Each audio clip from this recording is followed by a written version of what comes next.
A descoberta do fogo gerou uma revolução nos costumes do homem. O domínio do fogo abriu o caminho para novas invenções. O conceito de inventor, na minha opinião, é alguém que pega os estudos anteriores, dá um avanço neles e depois o outro prossegue. A energia movida pelo fogo serviu até para iludir as pessoas. Ninguém inventa alguma coisa do nada.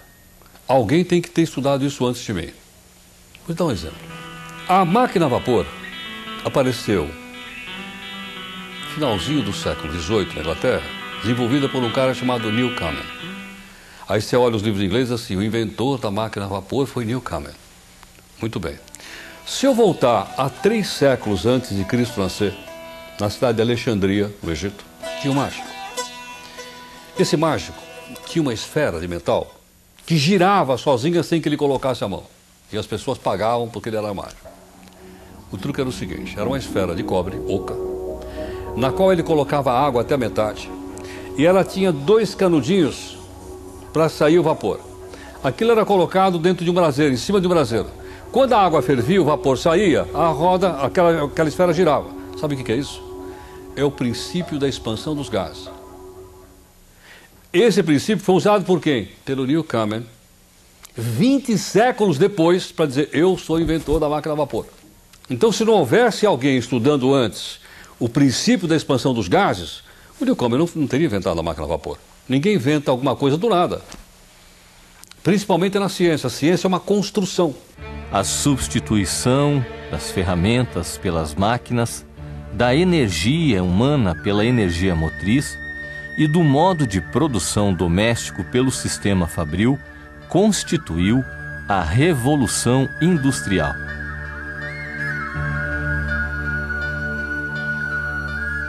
Com o advento do motor elétrico substituindo o motor a vapor, a eletricidade se espalhando pelas cidades, o advento do motor a combustão interna, que dá uma avançada muito grande no industrialismo de uma maneira geral, e a Revolução Industrial sai da Inglaterra no século XIX, vai para a França, para a Holanda, para a Bélgica, para a Alemanha, para a Rússia, para os Estados Unidos. A indústria de bens de produção se desenvolve e cresce a concorrência entre as nações pela hegemonia e pioneirismo das descobertas. No momento que você disputa a hegemonia mundial, você agrega isso ao movimento nacionalista. Então você tem um pan-eslavismo, você tem um pan-germanismo nessa época, você tem um pan-latinismo liderado pela França, você tem um pan-anglicanismo liderado pela Inglaterra e Estados Unidos. Então, obviamente, sim, nós somos os melhores. Nós somos os melhores, nós somos os primeiros, nós somos os civilizadores do mundo e nós somos aqueles que inventamos as melhores coisas do mundo. E os ingleses diziam, nós somos tão grandes que o sol nunca se põe no Império Britânico. E era verdade. Quando fazia noite na Inglaterra, era dia na Índia. O grande desafio para o império onde o sol nunca se põe é a comunicação. Mas também aí viria uma revolução que começou com o envio de sinais pelo código Morse. A evolução foi assim, em 1837, Samuel Morse inventou o telégrafo com fio, que foi uma revolução, né? Pela primeira vez podia mandar mensagens à distância para outra cidade, enfim, mas através de um fio. Tendo na ponta 2 aparelhos, quer dizer, um transmissor e um receptor do outro lado, que os dois eram ao mesmo tempo transmissores e receptores. E transmitia sinais telegráficos. O código Morse é formado de sinais de pontos e traços. É um sistema binário, portanto, né? Aí a outra revolução veio em 1876, quando o Graham Bell patenteou o telefone. Aí já tínhamos a voz, né? Com limitações de distância, mas já tinha transmissão da voz. Depois a comunicação sem fio só veio no finalzinho do século XIX. A partir do final do século passado, surgiram as ideias de que era possível transmitir, e isso foi feito com pioneiros, grandes teóricos, como foram Maxwell e Hertz, quer dizer, que na realidade fizeram transmissões, eles identificaram as ondas eletromagnéticas, que são ondas de rádio que são transmissíveis pela atmosfera e não através de fios. O Maxwell, ele comprovou a relação entre campo elétrico e campo magnético, juntando isso com a luz. Então ele falou, olha, ele provou, conseguiu comprovar, ele conseguiu obter que as ondas eletromagnéticas caminhavam sempre com a velocidade da luz. Então ele comprovou que a luz era uma onda eletromagnética. Então o Maxwell conseguiu comprovar isso teoricamente, e quem fez a comprovação experimental foi Hertz. As descobertas que vieram a seguir, como o telefone sem fio, raio laser, televisão e o rádio, tiveram a marca registrada de um brasileiro. Existem alguns trabalhos, né, sobre a vida e obra dele, descritos pelos seus primeiros biógrafos, sobretudo o Hernani Fornari e o Hamilton de Almeida.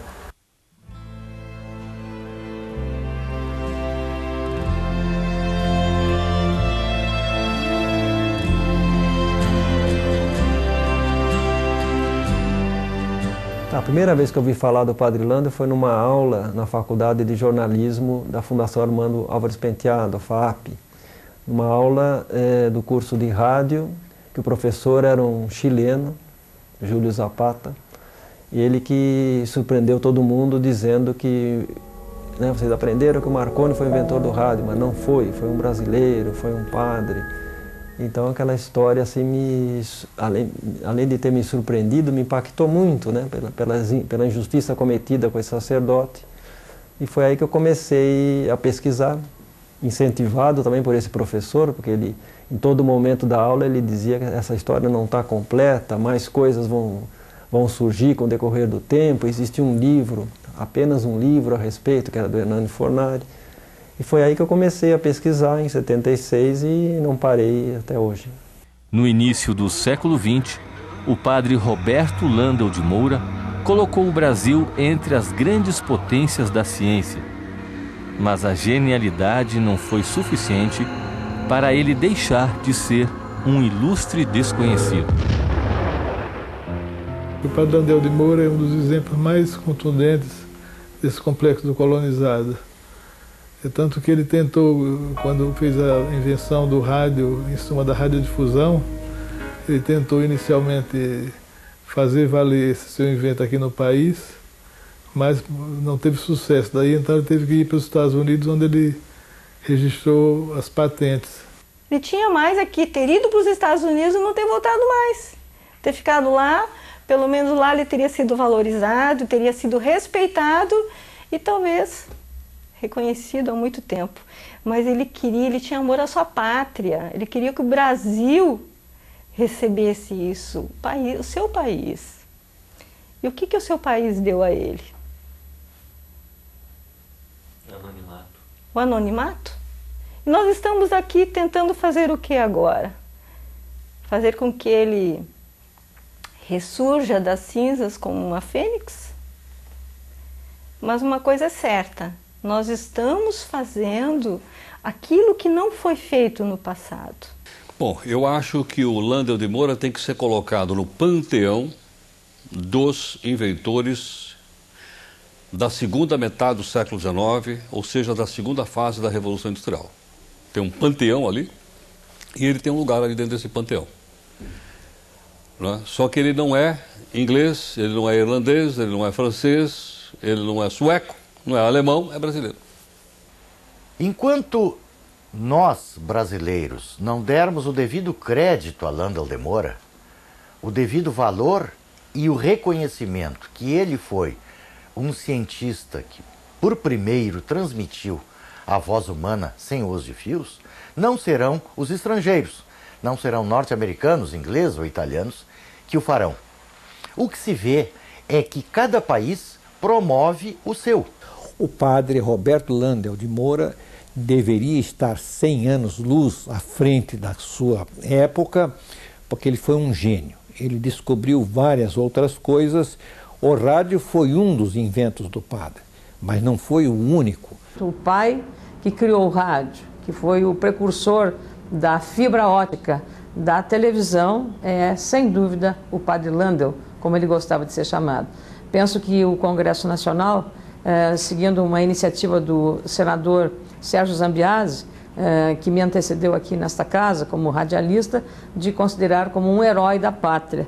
Hoje, essa imagem que o trabalho que o Senado está fazendo, que o serviço de comunicação do Senado está produzindo, é também uma forma de reconhecer e resgatar a história.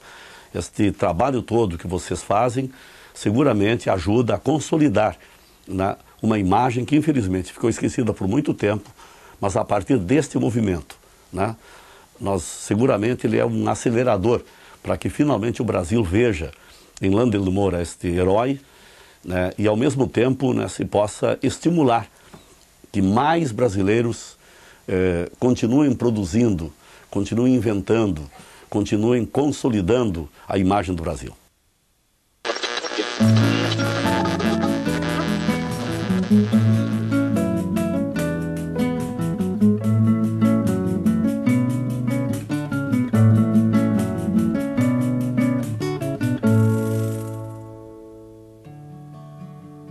Sentados no barranco, em frente ao jardim, o menino e o avô contemplam as estrelas. Estrela, estrela, como será assim?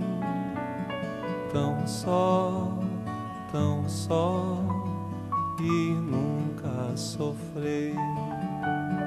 Brilhar, brilhar, quase sem querer. Deixar ser o que se é. Naquela noite, o pequeno Roberto Landel de Moura aprendeu o abecedário da esfera celeste. O nu da constelação, estás sobre uma das mãos e vais e vens como um lampião ao vento frio de um lugar qualquer. Da lua se viam as crateras, mas a falta de foco dificultava ver detalhes. Era uma pessoa que se preocupava muito com problemas da natureza, de ciências. Por exemplo, pequeno, ele já se preocupava com as manchas na lua, por exemplo. Vovô, onde está Deus? Não existe luneta tão forte assim. Um dia você o verá, mas falta muito tempo.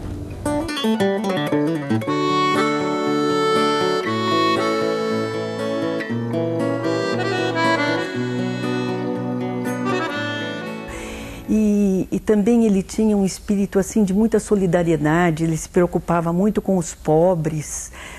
E desde pequeno já percebia assim uma tendência para estudos científicos, pelo menos o que a família contava. A família Landel, aqui no Brasil, eles vieram, era escocesa. Quando eles vieram para o Brasil, eles primeiro aportaram aqui no Rio Grande do Sul, na cidade de São José do Norte, depois foram para São Leopoldo e depois vieram para Porto Alegre. O avô dele era um médico formado em Oxford. Sara Mariana Landel de Moura, que foi a mãe do nosso cientista, casada com Inácio José Ferreira de Moura, em 28 de janeiro de 1861, nasceu desse casal esse nosso ilustre cientista aqui na Rua da Praia, esquina com a Rua de Bragança, aqui no centro da capital gaúcha. E a Sara gerou 14 filhos, né? Que era uma coisa comum na época, né? Gerar muitos filhos, né? Alguns morreram logo cedo, mas enfim, mas foram 14 e o Roberto foi o quarto filho. O pai dele era comerciante, ele foi inclusive um dos 5 fundadores da Associação Comercial aqui de Porto Alegre. Ele lidava na área de carvão.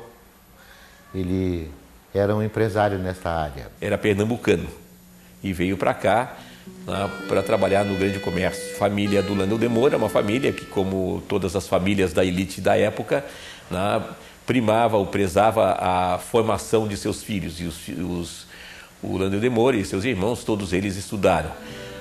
Foi contemporâneo, foi colega e foi amigo de Júlio de Castilhos. Os dois conviveram durante muito tempo juntos naquela escola do emérito educador rio-grandense. Fernando Gomes é tido como um dos precursores, um dos introdutores da reflexão sobre o positivismo no Rio Grande do Sul. E depois foi para uma escola em São Leopoldo, que hoje é a Unicino, tá? É uma escola dos padres jesuítas. Lá ele fez o curso de Humanidades. Formando-se em Humanidades, ele se dirigiu para o Rio de Janeiro, onde foi estudar na Escola Politécnica e trabalhar. O positivismo no Rio de Janeiro tinha o seu quartel-general na antiga Escola Central, que se transformou na Escola Politécnica. A aula na Escola Politécnica na capital federal chegava ao melancólico fim. O professor nada falava desde a chamada. Tanta era a fama da Escola Politécnica que alguns pensavam que o silêncio fazia parte das normas da escola. Na década de 50, quando começavam a chegar estudantes que estiveram na França e que conviveram com Augusto Comte e que estudaram com os positivistas, vieram e começaram a trazer para o Brasil determinados postulados positivistas. Mas o positivismo entra através da matemática, através da ciência, através da física, através da geometria, através, enfim, das ciências, dessas ciências. O professor apenas respondia que nunca há nada a dizer, mas tudo a aprender. Certo dia, o professor, que nada falava, deixou escapar que um novo invento chegara ao Brasil. O imperador já usava um no Palácio São Cristóvão. O Dom Pedro II conheceu o telefone numa exposição da Filadélfia, quando o aparelho foi exibido pela primeira vez. O Grambel estava lá e falou pelo telefone, e o Dom Pedro ficou maravilhado, né? E assim que o telefone começou a entrar no mercado, o Brasil foi um dos pioneiros a adotar o aparelho. O Dom Pedro instalou os primeiros aparelhos na corte, né? No Paço Imperial foi o primeiro, para comunicação do próprio governo, né? E depois o aparelho foi se difundindo, né? Mas isso foi em 1877. Soou o sinal. Os alunos saíram, menos Landel, que ficou na sala. Curioso, perguntou como funcionava o aparelho e se poderia falar com sua mãe em Porto Alegre. Ainda perguntou se alguém sabia fabricá-lo. Desculpe, Roberto. Ninguém sabe como esse aparelho funciona. Ele foi inventado nos Estados Unidos há apenas um ano. Ele devorava, eram revistas estrangeiras, desde menino, as revistas estrangeiras nas bancas de revistas aqui de Porto Alegre. Então ele pegava as revistas e ia, dentro dessa área das comunicações, vendo o que havia de novidade no primeiro mundo, vamos dizer assim, né? O que vinha da América, o que vinha da Europa. E vinha muita revista, principalmente da França, Itália, né? E Estados Unidos. Dias depois, Landel recebe um artigo em inglês com informações sobre o aparelho. Traduziu com dificuldade algumas palavras do inglês, fixou a ideia de reproduzir o aparelho. Desenhou, resolveu fórmulas e fez uma lista de materiais. O sonho virava projeto. Foi até o professor, estendeu o fio o mais que pôde e rompeu o silêncio. A Terra se move! O professor mirava admirado o aparelho e o aluno. Roberto, você construiu um telefone! Ele, com 16 anos, já construiu um telefone. Veja bem, sem nunca ter visto um telefone, né? E já tinha uma inclinação muito grande para a área de física. E o impressionante é que isso ia acontecer em 1877, foi um ano depois do Grambel ter patenteado o telefone. Mais do que a ciência, a fé falou mais alto na alma de Roberto Landel de Moura. Nessa ocasião, o irmão dele, o Guilherme Landel de Moura, de passagem pelo Rio, que estava indo para Roma para se tornar sacerdote, convidou-o para se tornar sacerdote.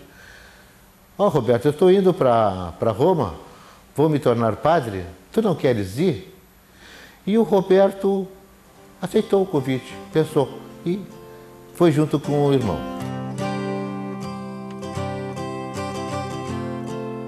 A opção pelo sacerdócio o levaria ao mundo e traria o mundo a ele. Nesse sentido, ele segue um pouco a atitude de vários contemporâneos dele. Talvez um dos mais conhecidos seja o francês, o padre Pierre Teilhard de Chardin, que foi também um grande paleontólogo, né? Então, uma pessoa também muito interessada, um sacerdote jesuíta também muito interessada em ciência. Foi em Roma que Landel de Moura concebeu as primeiras ideias da teoria que chamou de unidade das forças físicas e a harmonia do universo. Eu até acredito que ele aproveitou essa oportunidade para não só se tornar um sacerdote, mas principalmente para estar num centro, no centro das atenções, vamos dizer assim, nos centros evoluídos do mundo, né, para fazer a sua formação como físico e como químico. E foi isso que ele fez. Simultaneamente com os estudos para se tornar o sacerdote, ele concluiu os seus estudos para se tornar um físico e um químico. Ele não era um autodidata, ele era doutor em física e doutor em química.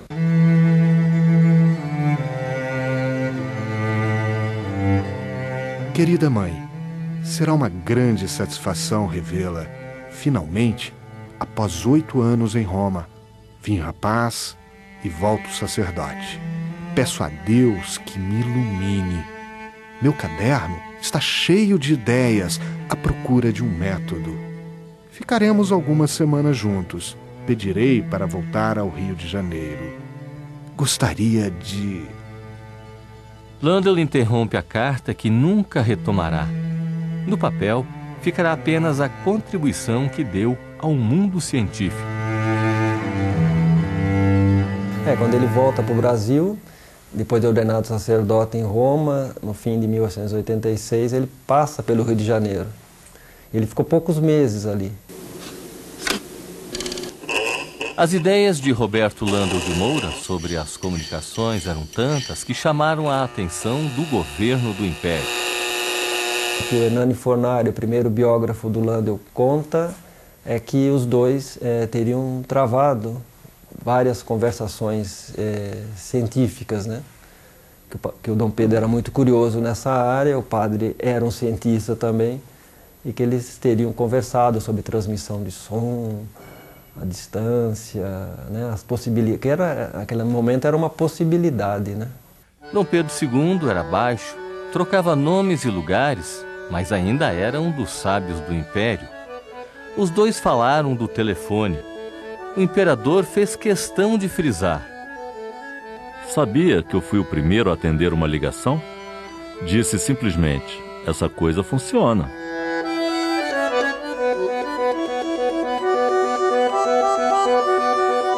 Já existia o telefone, mas a comunicação era só com fio. Ciência e religião andavam juntas na vida de Roberto Landel de Moura. A vida dele é um grande dilema entre o sacerdócio e a vida de inventor, tá certo? A paixão dele era tão grande pela física e pela eletricidade da época que só não era maior do que os vínculos que ele tinha como sacerdote. Chegará a hora do padre Landel oficiar sua primeira missa. Aqui no Rio Grande do Sul, ele foi pároco na Capela do Bonfim, que é aqui na Avenida Sol da Aranha. Depois ele foi pároco na Catedral de Santana, na cidade de Uruguaiana, por pouco tempo, tá? Por um ano. E depois, então, ele se dirigiu para São Paulo. Foi para a capital paulista em 1892. Um ano depois, estava em Campinas, onde enfrentou muita incompreensão. Por onde ele se metia, havia algum tipo de conflito, né? Porque ele tinha ideias diferentes também, como sacerdote, né? Ele achava, por exemplo, que aquelas pessoas ficavam muito tempo na igreja, aquelas mulheres ficavam, né? As carolas na igreja, como se falava, né? Ele não gostava muito disso, ele mandava as pessoas embora da igreja. Ele achava, vamos cuidar dos seus maridos, vamos ficar aqui na igreja o tempo todo. Então ele tinha umas ideias diferentes, né? As pesquisas do Padre Landel encontravam a resistência dentro da própria igreja. Ele começou a fazer experiências públicas em São Paulo e isso daí repercutiu, né? Esse tipo de mensagem na época, né? Entre os fiéis da igreja repercutiu muito mal, porque eles passaram a achar que era um padre que falava com o demônio, porque não concebiam que alguém pudesse falar com outra pessoa à distância sem fio, né? Com fio já sabia que era possível, mas sem fio era uma coisa completamente assim mágica, né? E as pessoas, e como ele era um sacerdote, achavam que aquele padre não é muito certo, né? Um padre que fala com o demônio. Então, para acabar com isso, invadiram o laboratório deles, vamos dizer assim, né? Quando ele guardava os seus inventos e destruíram tudo, né? E ele ficou desesperado.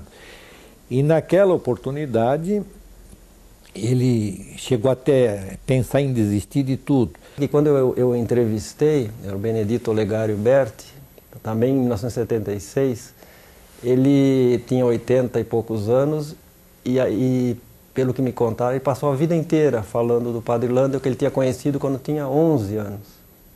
Ele ficou muito impressionado com as coisas que ele viu, porque era um padre diferente. Era um padre que tinha um aparelho, que ele se comunicava, isso ele lembra de ter visto e ouvido o padre falar através de uma caixinha, né? E ele conversava com alguém. O Berti me falou que ele falava em italiano, né? Mas é difícil a gente comprovar essas coisas, né? Até pela própria idade dele e tudo. Mas enfim, o fato, né, que eu acho que existiu é que ele se comunicava com alguém, né? E nesse episódio, e depois ele se esquecia onde tinha parado a missa, eu perguntava para o coroinha, né, e se nenhum dos dois lembrava, ele começava a missa de novo, então as pessoas não entendiam nada e achavam que o padre era meio maluco, né. Não era só o Brasil que era, entre aspas, atrasado culturalmente a ponto de ridicularizar as pessoas que queriam transmitir a voz sem fio. Grandes cientistas da época chegaram a dizer que isso era impossível, né? O Lord Kelvin foi um dos grandes cientistas, tá certo, da época. O Lord Kelvin dizia que era impossível transmitir a voz humana através da atmosfera. A primeira pessoa que tentou vender ações de uma companhia telefônica em Londres foi presa pela polícia como charlatão, tá certo? Porque... E o jornal Times deu dizendo que a polícia estava certa. Era de difícil compreensão pelos próprios colegas cientistas, talvez de outras áreas, porque a tecnologia eletrônica ela é algo baseado numa teoria recente do eletromagnetismo, uma teoria física do século XIX, e ela trabalha com algo pouco tangível, né? A igreja chegou quase a excomungá-lo, quer dizer, houve processos contra eles.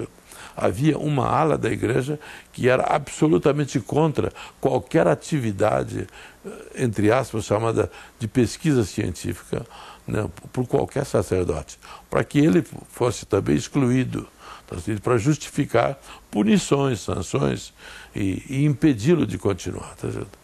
Mas houve essa perseguição, e eu diria mais que aqui em São Paulo havia um arcebispo de nome Dom Duarte Leopoldo e Silva, que foi o verdadeiro algoz do padre.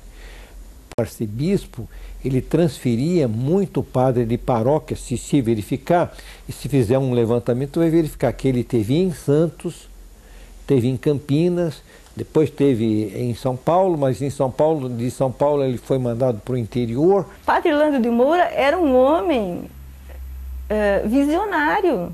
Ele tinha uma visão além do tempo. E com isso também ele atraía muita inveja. Ele se destacava.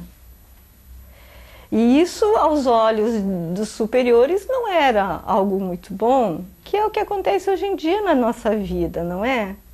Então, ele era um homem, mas ele era um padre, mas ele era um cientista. Então, tudo isso era muito difícil para os superiores da igreja aceitarem. Então, locomoviam ele de uma paróquia a outra para que ele não criasse raízes. Se a gente for estudar a vida dele, a gente vai vendo que no final ele foi sendo cerceado, foi sendo bloqueado para que fizesse menos pesquisas. Por exemplo, ele morou em lugares depois que nem tinha luz elétrica e isso dificultaria as suas pesquisas, os seus estudos. Mesmo à luz de velas, o padre Landel não parava com as pesquisas para transmitir a voz sem fio. Ele fazia tudo praticamente sozinho, né?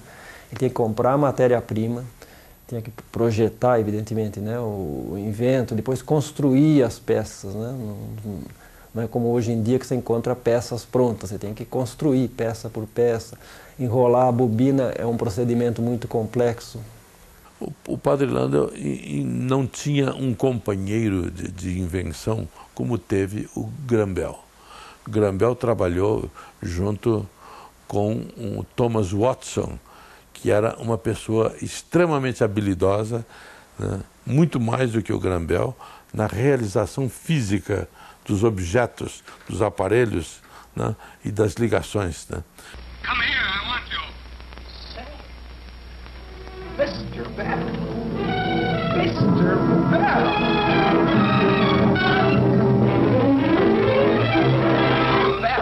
I heard every word you said distinctly. You were perfectly clear. I recognized your voice. You said, Mr. Watson, come here.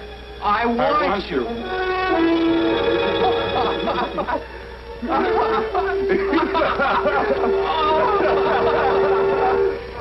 Well, Mr. Watson, I did want you.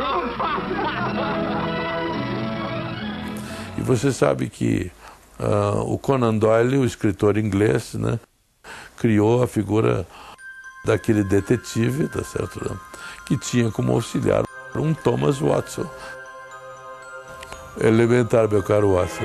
Elementary, my dear Watson. There are no tarantulas in South Africa. Dizem que essa expressão foi criada pelo Grambel, porque quando o Watson perguntava alguma coisa, como vai funcionar isso aí, tá certo? Ele dizia que era uma questão elementar, porque na cabeça dele era elementar mesmo. O Thomas Watson sabia como era difícil fazer aquilo. Nós temos digamos assim, um jeito pouco generoso de ver quem tem sucesso.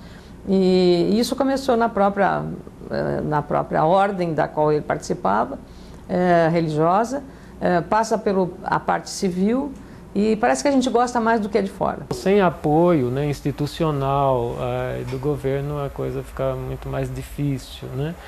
Além do que, o padre Landel, quer dizer, ele era um padre antes de tudo, né? Ele não era como o Edison nos Estados Unidos ou o Marconi, pessoas com esse espírito empreendedor, né? O que ele era e o que ele valorizava era a sua atividade de sacerdotal e pastoral. E as suas experiências, o seu interesse pela ciência, que era grande, aparecia como uma coisa lateral e era um investimento muito mais pessoal. Ele não estava ligado à universidade, no caso do Marconi, né? Era formado em física em Bolonha, ganhou o prêmio Nobel de física em 1909, também uma pessoa influente, era amigo do Papa. Então esses tinham esse espírito empreendedor, né? Tanto o Edison nos Estados Unidos quanto o Marconi na Itália constituíram grandes empresas, né? Olha pro Thomas Edison, quantos inventos ele fez nessa área, que é também a área da física ali correlata. Quantos? Todos patenteados, e ele é nada mais, nada menos do que o fundador dessa multinacional chamada General Electric, que existe até hoje, pô. Foi o Edison que fundou isso. No final do século nós vamos ter a tentativa de vários inventores de fazer a transmissão tanto de sinais telegráficos, como de sinais de voz, como se faria no telefone, mas através da atmosfera, usando as ondas eletromagnéticas. A história toda começa com Faraday, né? Então, o Faraday, ele começa ele percebe que quando eu passava uma corrente elétrica por um fio, ao redor desse fio, eu criava um campo magnético. Então ele teve essa ideia, olha, então se um campo magnético, se uma corrente elétrica gera um campo magnético, então o contrário também pode ser válido. Então, se eu variar esse campo magnético, eu vou criar uma corrente elétrica. Outros cientistas, outros físicos que já tinham estudado sobre eletricidade. Então você tinha Ohm, Ampère, vários outros estudaram já eletricidade. E tinha o estudo do magnetismo separadamente. Então, na verdade, ele juntou esses dois ramos, a eletricidade com o magnetismo. Então virou eletromagnetismo. Então a gente já está falando de eletromagnetismo. Isso nós teríamos que voltar a 1864. Quando um físico escocês de nome James Clerk Maxwell, ele descobriu a teoria de que ondas eletromagnéticas povoavam o infinito. E se essas ondas fossem controladas, elas poderiam ter uma utilidade muito maior. Maxwell conseguiu comprovar que toda onda eletromagnética, ela caminha com uma velocidade constante, e é a velocidade da luz. Então, essa velocidade da luz, que é de 300 mil quilômetros por segundo aproximadamente, então toda onda eletromagnética, seja ela onda de rádio, luz, micro-ondas, infravermelho, raio-x, todas elas vão caminhar com essa velocidade, vão se propagar com essa velocidade. Só que o Maxwell morreu sem levar a sua teoria para o campo experimental. 20 e poucos anos mais tarde é que surgiu um outro físico, este alemão Heinrich Rudolf Hertz, que começou a descobrir o controle da antena. Hertz na verdade, é uma unidade de frequência. Em física, né, a gente coloca alguns prefixos, né? Por exemplo, quilograma, né, são 1000 gramas. O quilo significa 1000. Né? Então fala quilômetro, né, são 1000 metros. Quilograma, 1000 gramas. O mega representa 1 milhão. Então, quando eu falo 100 MHz, eu estou falando 100 milhões de hertz, ou seja, 100 milhões de ciclos por segundo. Tesla foi o primeiro que, com um controle remoto rudimentar, conseguiu fazer um barquinho, um pequeno barco, num lago, ir para trás e para frente, fazer movimentos. Wireless, sem fios. Então vamos entrar na era da comunicação sem fio. E o aparelho que entrou nessa era foi o telégrafo, né? Do Marconi. Marconi, na Itália, no final do século XVIII, os anos 1890, começou a pensar como é que ele poderia transmitir os sinais de telégrafo sem fio. Tentou através de morros, através de montanhas, onde todos os populares do vilarejo diziam: nada atravessa uma montanha, muito menos os sinais desse maluco. E conseguiu fazer passar. Ajudado pelo irmão, Guglielmo Marconi fazia as experiências no jardim da casa dos pais dele, na cidade de Bolonha. A comunicação sem fio só veio no finalzinho do século XIX, né, que o Marconi fez a sua experiência pioneira em 1895 na Itália. É um pouco discutível se o Landau fez antes ou não, mas não se tem certeza se o Landau fez antes de 1895, né? As suas primeiras experiências. Agora, o fato, digamos que se Marconi, né, tem essa data como telégrafo sem fio, transmissão de sinais à distância, depois aparece o Landau transmitindo não só sinais, mas a voz humana à distância, que era o que se chamava na época de telefonia sem fio, né? Que é o rádio tal qual nós conhecemos. Marconi era uma figura privilegiada. Primeiro era filho de um banqueiro, tinha todos os recursos, mas nem o pai acreditava nele a ponto de financiar as suas pesquisas. E ele então muda-se para a Inglaterra, funda a companhia Rádio Marconi na Inglaterra, tá certo? Né? Com capitais ingleses, ele convenceu alguns investidores e o próprio governo inglês a ajudá-lo, tá certo, nessas pesquisas.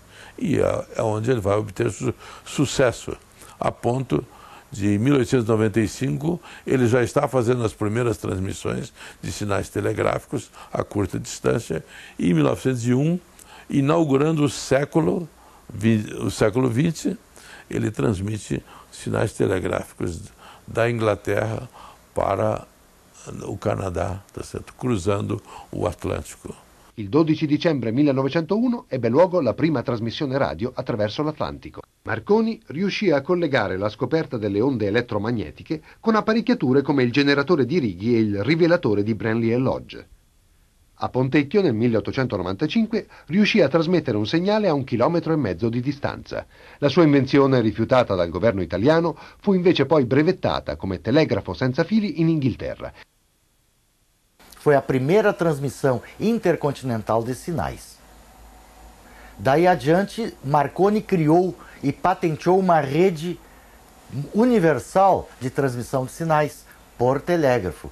E eu não estou falando aí da voz humana, eu estou falando só de sinais. Wireless, sem fios. O Marconi foi mais rápido. Obviamente, Marconi tinha o apoio de uma nação que, nestes idos, nesses princípios dos anos 900, né, tinha maior reconhecimento. Foi só isso.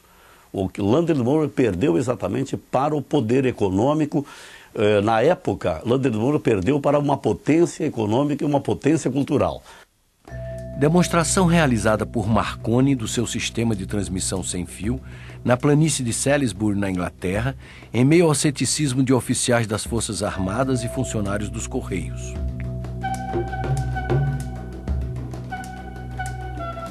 O governo italiano havia se recusado a permitir a demonstração e assim Marconi foi à Inglaterra, onde fundou a companhia que primeiro desenvolveu o rádio. O mundo é formado de países inimigos, não tem países amigos. É uma concorrência global. O imperialismo nessa época está toda. Então todas as invenções são consideradas estratégicas. E a serviço também das forças militares. Imagine o rádio. Imagine a importância militar do rádio, meu. Tá certo? Eu acho que o exemplo mais claro é a invasão da Normandia no dia D, não é isso?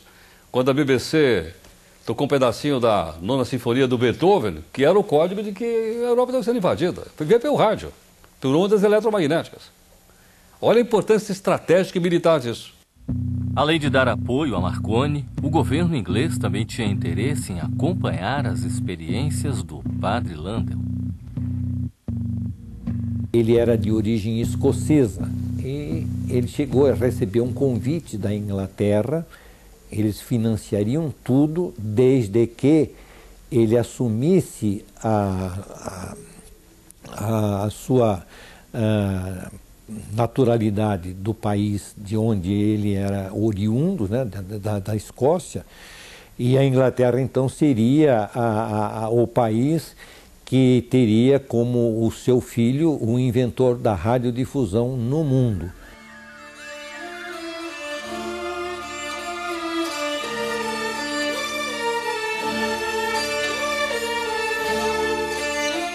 A edição do Jornal do Comércio do dia 10 de junho de 1900 traz a notícia da presença do cônsul inglês no Brasil na transmissão sem fio realizada em São Paulo. O Landel, ele desenvolveu um método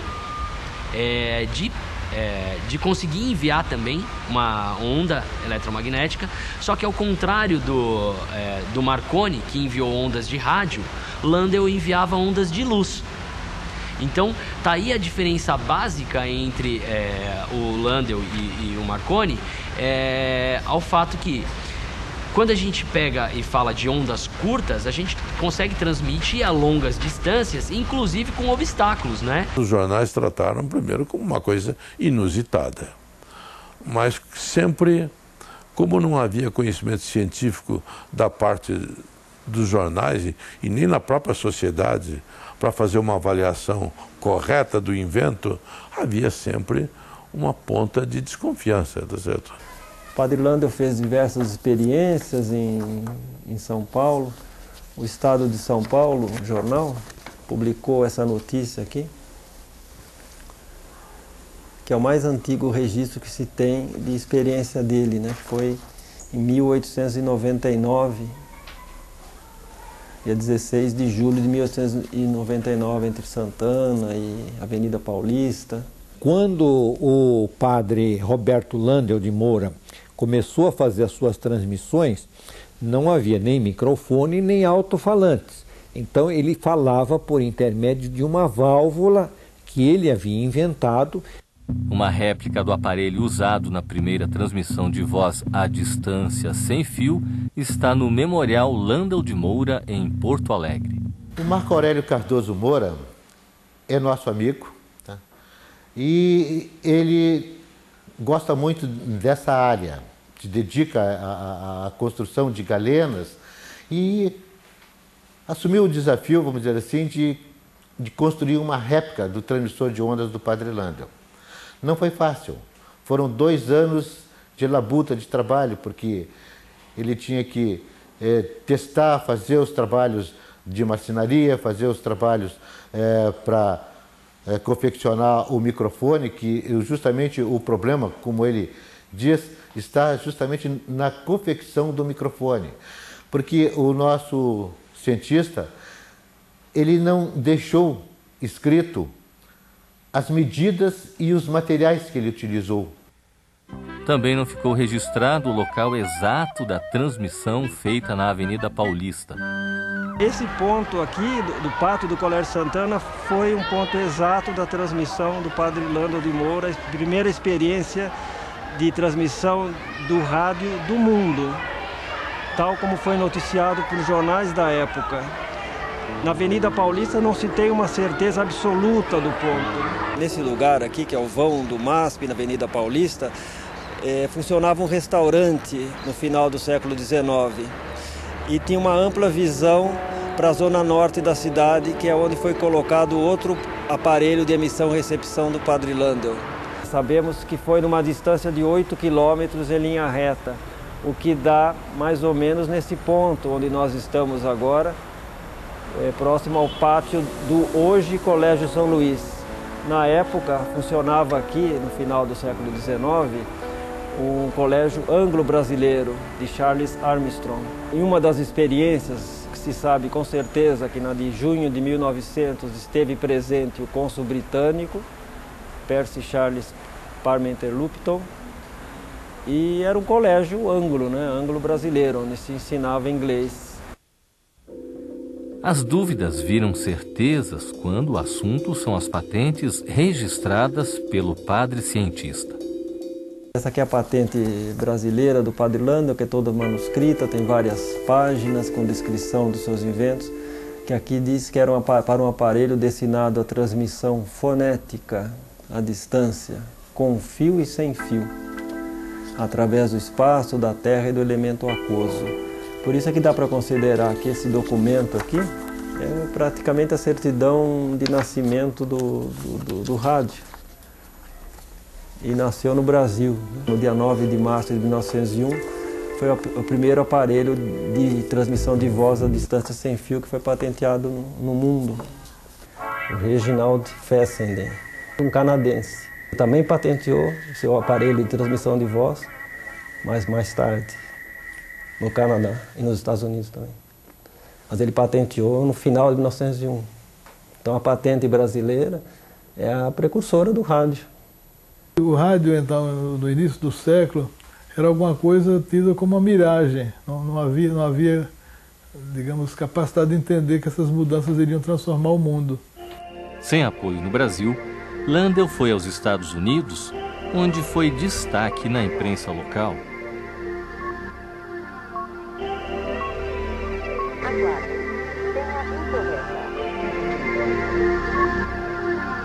Nos Estados Unidos, veja bem, ele foi obrigado a reconstruir os aparelhos para poder obter as patentes. Então ele foi para, com a intenção de ficar 6 meses, ele ficou 3 anos.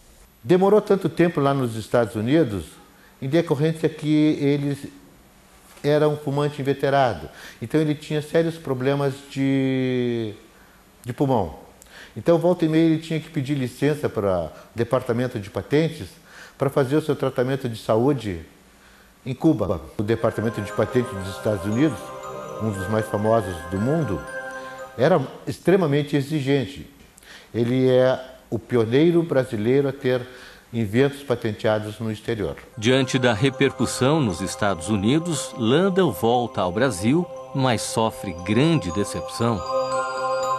Pediu 2 navios da Marinha para o governo Rodrigues Alves, por volta de 1905, e foi negado. A experiência não foi realizada, o Brasil deixou de ser o país pioneiro no uso da radiodifusão, deixou de ter um dos seus filhos como um dos seus inventores. Mas foi considerado um maluco porque ele achou que ele teria dito para um oficial do governo que qualquer distância podia ser colocado os navios fora da Baía da Guanabara, em alto mar, e que isso naquele momento, que no futuro as comunicações se desenvolveriam a tal ponto que até as comunicações interplanetárias seriam possíveis. Ele estava certo, porque ele falou, aconteceu, né? Décadas e décadas depois aconteceu. Já no caso do Marconi, na Itália, em 1902, o governo colocou à sua disposição toda a frota, né, para ele fazer suas experiências, já que o governo recusou. Landel pediu apoio da Assembleia Legislativa do Estado de São Paulo. No final de 1906, ele apresentou uma petição que foi lida na Assembleia Legislativa do Estado de São Paulo.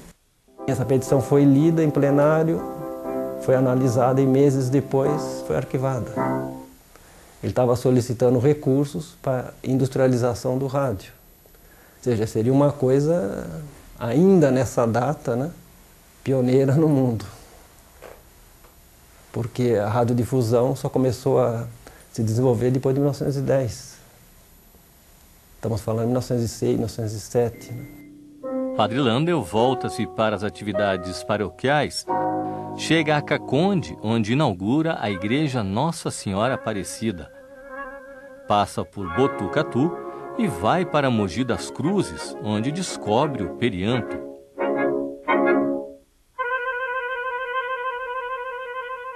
Tudo começou em 1906 e 1907 em Mogi das Cruzes, quando o Padre Landel ainda tinha o ofício de exorcista. Ele praticou exorcismo numa casa que tinha uma menina que tinha um comportamento estranho. Então, durante esse período do exorcismo, entre um espaço e o outro, Padre Landel tinha um jeito de dar uma relaxada, de meditar, de refletir. E um belo dia ele estava na sua cadeira, na sua poltrona, fazendo um relaxamento, e ele começou a perceber uma certa névoa, uma energia que volava do próprio corpo dele. E ele ficou retendo, ele ficou observando durante 5 a 10 minutos que aquela energia ela ia e vinha, ia e vinha. Né? Então ele achou aquilo muito estranho. E aí ele começou a pesquisar mais profundamente esta energia que existe nos corpos dos seres vivos. Mas que é invisível aos olhos, né? É uma energia radiante. Sob determinadas condições se pode fotografar. E foi chamado de efeito Kirlian em 1939, né? Mas ele fez essa descoberta por volta de 1907, 1908, quer dizer, bem antes, né? Então, a foto Kirlian foi batizada de bioeletrografia, para não ser foto Landel e nem foto Kirlian. Então, bioeletrografia é o termo científico usado hoje para esta técnica, que fotografa, na verdade, a energia que envolve os nossos corpos, que nós chamamos de uma forma simples, para que a gente entenda melhor, como aura humana. Então a bioeletrografia ela é uma ferramenta maravilhosa.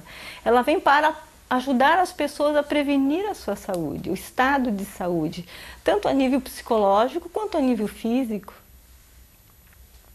E isso sim precisa ser conhecido pelas pessoas. Tem muita gente tomando remédios sem necessidade, se automedicando sem necessidade.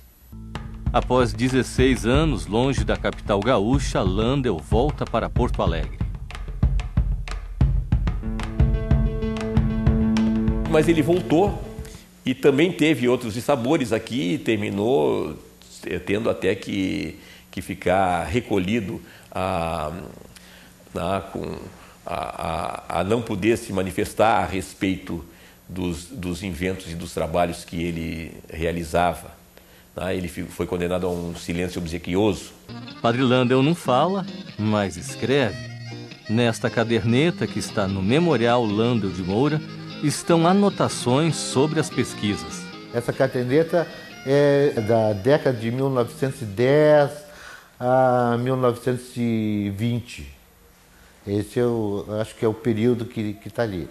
E é muito interessante a maneira como ele escrevia, porque ele começava escrevendo, às vezes, algumas matérias, e daqui a pouquinho ele começava em português, daqui a pouquinho ele passava para o inglês, daqui a pouquinho ele escrevia em latim, e que complicava bastante para se decifrar o que estava escrito nesses documentos dele, nessas cadernetas.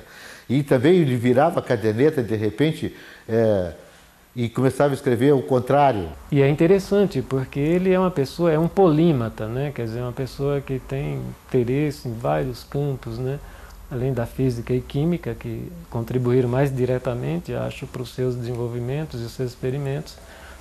Ele tem interesse pela medicina, biologia, parapsicologia. Landel escreve até sobre tratamento de cárie dentária. Outra coisa que ele gostava muito era de música. Então ele ia ao cinema. Ele ia para o cinema central, que ficava também na Rua da Praia, e ele se sentava na sala de espera do cinema, e ali ele permanecia escutando a música que ficava tocando enquanto estava passando na tela o filme. Eram conjuntos, né, musicais, pequenas orquestras, que na época o cinema não tinha áudio, né? Então ficavam tocando lá e ele ficava escutando a música ali na sala de espera. O cinema serviu de inspiração para o estudo da transmissão da voz e imagem. Em 1913, Landel cria o termo televisão e descreve o conceito do novo veículo de comunicação. Ele foi longe, né? Foi longe em muitas áreas, principalmente nessa área de telecomunicações. Foi longe demais. Nós não temos como negar os fatos. Agora, as injustiças em relação a esse tempo todo, ela existe, é só a gente olhar. E não venham me dizer, ninguém venha me dizer que ele não foi perseguido. Os papéis do Landel de Moura aqui no Instituto só puderam ser postos à disposição do público depois que o Monsenhor Ibalém faleceu. O Monsenhor Ibalém era o secretário, era da arquidiocese e era o responsável pelo arquivo da arquidiocese e era um membro do Instituto que tinha uma influência muito grande aqui. A imagem verdadeira é essa, ele não teve apoio. Porque se ele tivesse tido apoio, nós não estaríamos aqui hoje tentando mostrar quem é Roberto Landel de Moura. Para quê? Ele foi um grande batalhador, assim, um guerreiro mesmo nessa área, além de ter um talento incomum. Né? Teve um talento raro, assim, por ter feito tantas coisas nas condições que ele teve e não foi reconhecido, né? Essa é uma coisa que deve ter magoado muito ele, né? Então retiraram tudo que ele tinha. E ele morreu de tuberculose. A linguagem emocional da tuberculose é tristeza, né? Porque a gente tem uma linguagem vibracional, a gente tem de cada doença.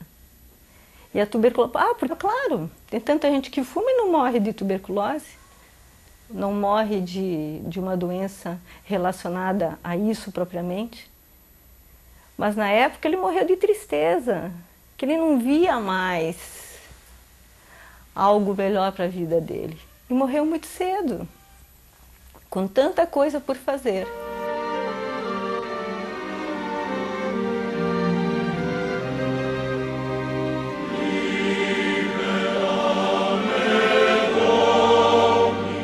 O Brasil, como dizia o Sérgio Buarque de Holanda, quer dizer, tem uma enorme dificuldade em acertar as contas com o passado.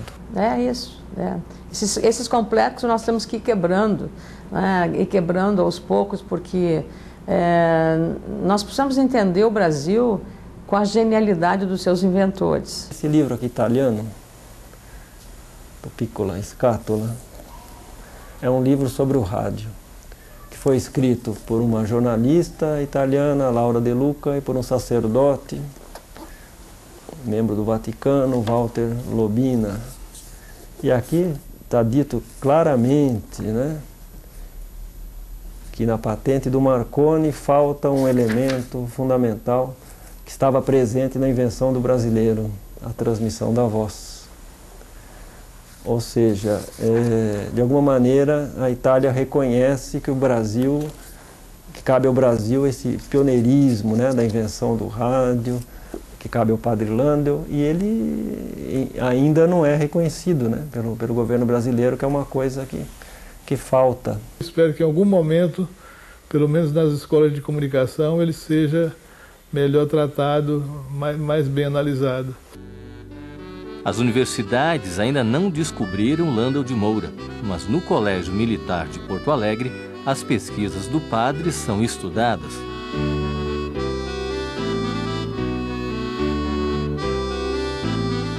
Hoje nós poderíamos chamar isso de alto-falante. Isso é o alto-falante para a época, né? Então, conforme a luz que incide nessa célula vai modificando a sua intensidade, aqui no alto-falante é produzido um som. Em 1895, senhores, ou próximo dessa data, alguém imaginar que nós poderíamos transmitir a voz humana ou o sinal telegráfico através da luz? Sim, eu acho que isto é a grande genialidade do Landel de Moura. Os olhos atentos acompanham com interesse as propostas de Landel de Moura. Os alunos não apenas assistem, mas desmontam as peças e repetem na prática as experiências pioneiras do padre cientista. Colocar a mão na massa é fundamental. Não adianta só para o engenheiro saber fazer, ele tem que fazer. Então, o Landel de Moura é um grande exemplo, tanto na questão do estudo, de como se estudar, como ter uma sólida formação acadêmica, como se dedicar. É muito importante que a pessoa coloque a mão na massa, que a pessoa produza, queira fazer as coisas. Não é só saber fazer, é fazer. E nisso, Landel de Moura é um excelente exemplo.